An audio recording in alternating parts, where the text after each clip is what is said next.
അനേകരുടെ വീടുകൾ നരകമായി തീരുകയാണ്. ചില ഭർത്താക്കന്മാർ ഒരു ഉത്തരവാദിത്വവുമില്ലാതെ കുടുംബത്തെ ശ്രദ്ധിക്കാതെ അവരുടെ ലോകത്തിൽ ജീവിക്കുന്നവരായിത്തീരുന്നു. രാവിലെ ബ്രേക്ക്ഫാസ്റ്റ് കഴിച്ച് പോയതിന് ശേഷം എവിടെയാണ് ഉച്ചയ്ക്ക് ഭക്ഷണം കഴിച്ചത് ഭാര്യയ്ക്കറിയത്തില്ല.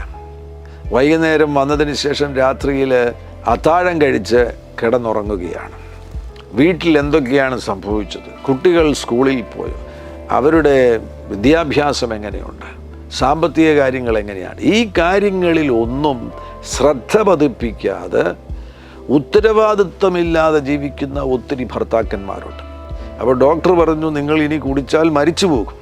2 മാസത്തോളം മദ്യപാനം കൂടാതെ ജീവിക്കുവാൻ എന്തായാലും ഒരു അത്ഭുതം സംഭവിച്ചു. പിന്നെയും കൂട്ടുകാർ വന്നിട്ട് തന്നെ പ്രേരിപ്പിച്ച് വീണ്ടും കുടി തുടങ്ങി. കുടുംബജീവിതത്തിൻ്റെ ഉള്ളിൽ പ്രവർത്തിക്കുന്ന പൈശാചിക ശക്തികളെ തിരിച്ചറിഞ്ഞ് ഭാര്യയും ഭർത്താവും ഒരു മനസ്സോടുകൂടെ ഒന്നിച്ചിരുന്ന് പ്രാർത്ഥിക്കുവാനും ദൈവമുഖത്തേക്ക് ശ്രദ്ധ തിരിക്കുവാനും തയ്യാറാകുന്നു എങ്കിൽ തകർച്ചയിൽ നിന്നും നാശത്തിൽ നിന്നും കുടുംബത്തെ ഉദ്ധരിക്കുവാൻ ദൈവം തയ്യാറാകുന്നു.